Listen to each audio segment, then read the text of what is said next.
जय हिंद। विश्व की जितनी भी पुरानी सभ्यताएं हैं उनकी क्या क्या विशेषताएं हैं और उन सभ्यताओं के दौरान किन किन महत्वपूर्ण चीजों का खोज किया गया, हम इस वीडियो में इसको समझेंगे।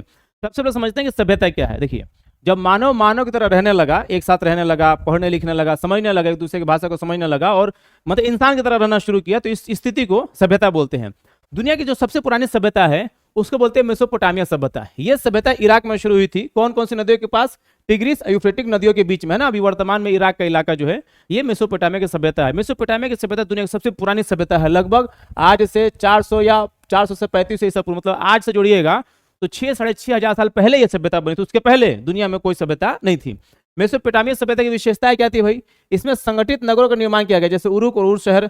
समाज में जो वर्ग विभाजन हुआ था ना पहला, वो पूरी दुनिया में सबसे पहले मेसोपोटामिया के लोगों में हुआ था। जैसे राजाओं का काम अलग था, पुरोहितों का अलग था, कारीगरों का अलग था। बाकी जो जिस काम को करता था उस काम के हिसाब से उसकी कैटेगरी बनाई गई थी। आप अपनी भाषा में समझिए तो जात बना दी गई थी वहां पर, लेकिन जात नहीं बोलेंगे, वो सिर्फ उसका विभाजन था।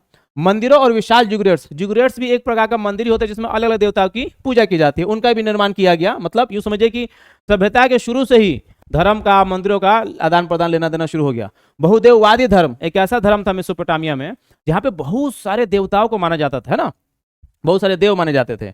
और इन्होंने खुद अपनी लिपि बनाई थी, मतलब अपना लिखने का इन्होंने खुद इंतजाम किया हुआ था कि इनकी अपनी लिपि थी जिसमें लोग लिखा करते थे। अच्छा, मेसोपोटामिया के लोगों ने किन किन चीजों को खोज की? देखिए, सबसे जो प्रमुख खोज थी वो थी लेखन प्रणाली। पूरी दुनिया में सबसे पहले लेखन प्रणाली का जो रिकॉर्ड मिलता है, इतिहास मिलता है, वो मेसोपोटामिया के लोगों के पास से ही मिलता है। चाहे जैसे भी लिखता हो, अब हम लोग समझ नहीं पा रहा बात है, उस जमाने में मेसोपोटामिया के लोगों के पास ही लेखन प्रणाली थी। पहिए खोज इन्होंने किया, हल की खोज इन्होंने किया, गणित और खगोल शास्त्र का भी इन्होंने बुनियाद डाला हुआ था। इसके अलावा खेतों को पटोना और खेतों की खेती करना, ये सब मेसोपोटामिया के लोगों ने शुरू कर दिया था।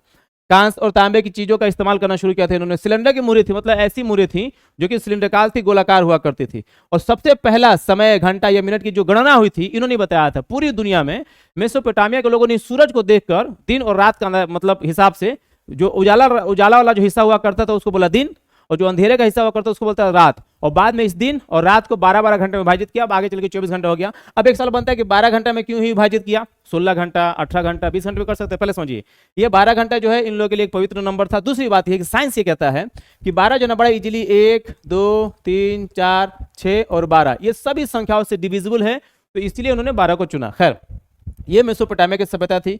मेसोपोटामिया की सभ्यता के बाद सबसे इंपॉर्टेंट सभ्यता जो है वो है मिस्र की सभ्यता, है ना, इजिप्ट की सभ्यता। वो जो फिरौन और फारूक को लोग सुनते हैं, इस सभ्यता की खूबी क्या थी? सबसे पहले नील नदी के किनारे इसका बना हुआ है। अभी वर्तमान में इसको मिस्र, मतलब ये पूरा का पूरा जो है मिस्र कहते हैं, इंग्लिश में इसको इजिप्ट कहते हैं।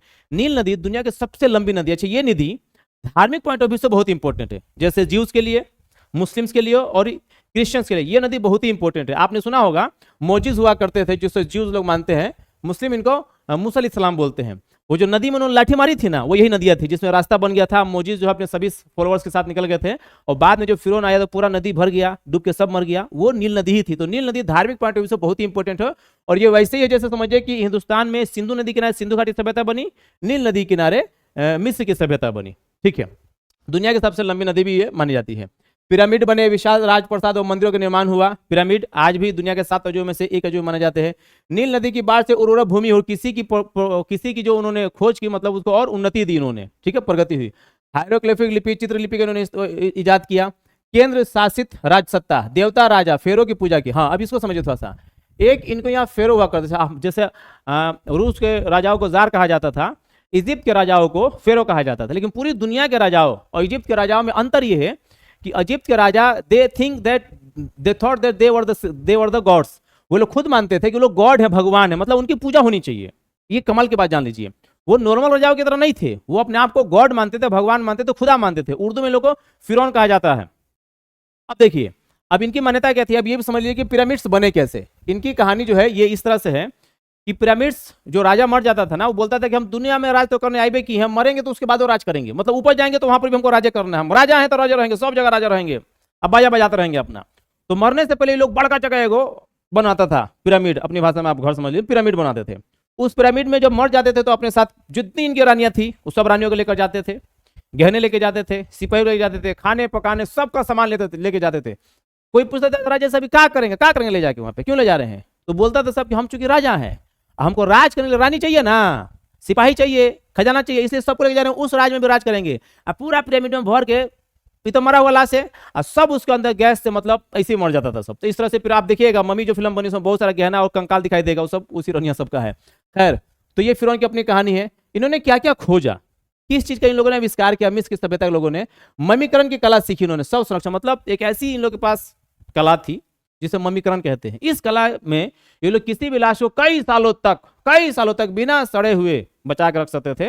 मम्मी फिल्म जो आई थी उसमें आपने इसको जोड़ देखा होगा। इसके अलावा इन्होंने कैलेंडर और ज्योतिष का भी इन्होंने निर्माण किया। ठीक है, तो ये इनकी सभ्यताएं थी, इसके अलावा इन्होंने पहेली और गणित के आधारभूत सूत्र और नगर योजना का भी इन्होंने निर्माण किया। ठीक है, ये तो इनका था। और ये जब देखिए सब जो फिगर वगैरह है, ये सब पिरामिड्स वगैरह आप जानते ही हैं।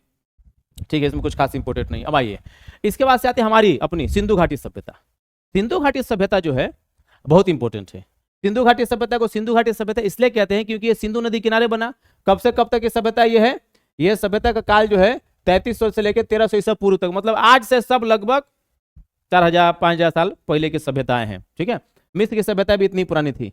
सिंधु घाटी सभ्यता कहां पर फैला हुआ था? अभी का पाकिस्तान ले लीजिए, भारत ले लीजिए, अफगानिस्तान का इलाका ले लीजिए। ठीक है, प्रमुख विशेषता क्या है? सुनियोजित नगर, ग्रिड नुमा सड़कें, पक्की ईंट के घर, उन्नत और जल निकासी तंत्र। इसलिए देखिए, मेसोपोटामिया की सभ्यता को क्रेडल ऑफ सिविलाइजेशन कहते हैं।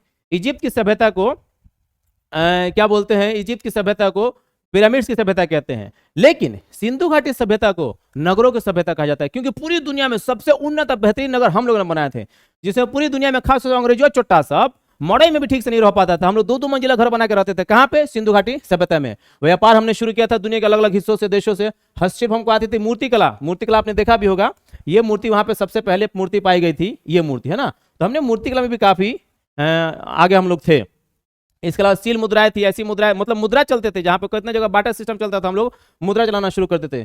समाज में समानता थी, आक्रामक का कोई प्रमाण नहीं मिलता। मतलब सिंधु घाटी सभ्यता खत्म होने के ये कारण भी माना जाता है क्योंकि हम लोग ने हमला नहीं किया है। हिंदुस्तान का इतिहास है, हजारों साल से लोगों ने हम लोग पे हमला किया, हमने कभी किसी पे हमला नहीं किया। यही वजह है कि पूरी दुनिया में हिंदुस्तान की तारीफ जो होती है वो इस वजह से भी होती है कि हमने आज तक किसी पर भी कभी हमला नहीं किया, क्योंकि हम लोग बुनियादी तौर पे आक्रामक लोग नहीं हैं। हम लोग सब्र और प्रेम के लोग हैं। ये देश की जो मिट्टी है ये प्रेम की मिट्टी है। प्रमुख खोजे क्या खोजा इन लोगों ने? सबसे पहले उन्नत शहरी योजना और ड्रेनेज सिस्टम बनाया। जिस जमाने पानी का सिस्टम लोगों को समझ में नहीं आता था, नदी से पानी पीता था, हम लोग पानी का ऐसा ड्रेनेज सिस्टम बनाए थे कि पानी शहर से निकल कर बाहर जाके गिरता था। सड़कें थी, नालियां थी, बात घर से, बहुत सारी सब चीजें थी जो कि उस जमाने में दुनिया के किसी दूसरे हिस्सों में नहीं हुआ करते थे। कांस्य और तांबे के औजार, वस्त्र बनाने की कला थी हम लोग के पास। इतने कलाकार थे हम लोग सिंधु घाटी सभ्यता में। बाद में हम लोग जाति में धर्म में उलझ कर रहोगे, इसलिए पिछड़ गए, अंग्रेजों छोटा सा हम लोग का गुलाम बना रहता। चौथी जो कि सबसे इंपॉर्टेंट सभ्यताओं में से एक सभ्यता है, उसका नाम है प्राचीन चीन की सभ्यता, एंशिएंट चाइनीज सिविलाइजेशन। इसकी शुरुआत भी लगभग आज से 4000 साल पहले, 3000 साल पहले मानी जाती है। 2070 ईसा पूर्व लगभग आज से 4000 पहले हो ही गया। चीन की सभ्यता को इनोवेशन का सिविलाइजेशन कहा जाता है, आविष्कार की सभ्यता कहा जाता है। और देखिए, चीन अपनी सभ्यता पे आज भी कायम है, आज भी दुनिया में सबसे ज्यादा आविष्कार करने में आगे हो। हम लोग पिछड़ गए। अगर हम लोग अपनी सभ्यता से सीखे होते तो पूरी दुनिया में नगर के निर्माण में सबसे आगे हम ही लोग होते। इसका विकसित समय क्या है? श्यांग झोंग वंश के आसपास विकास हुआ। प्रमुख विशेषता क्या? लिखने की प्रणाली बनाई, कांच से लोहे के औजार, हथियार बनाना शुरू किया था चाइनीज लोगों ने। और आज भी देखिए कितना चोंचा करके क्या बनाता था। रेशम बनाया, कागज बनाया, बारूद बनाया, कंपास आदि कई सारे आविष्कार किए।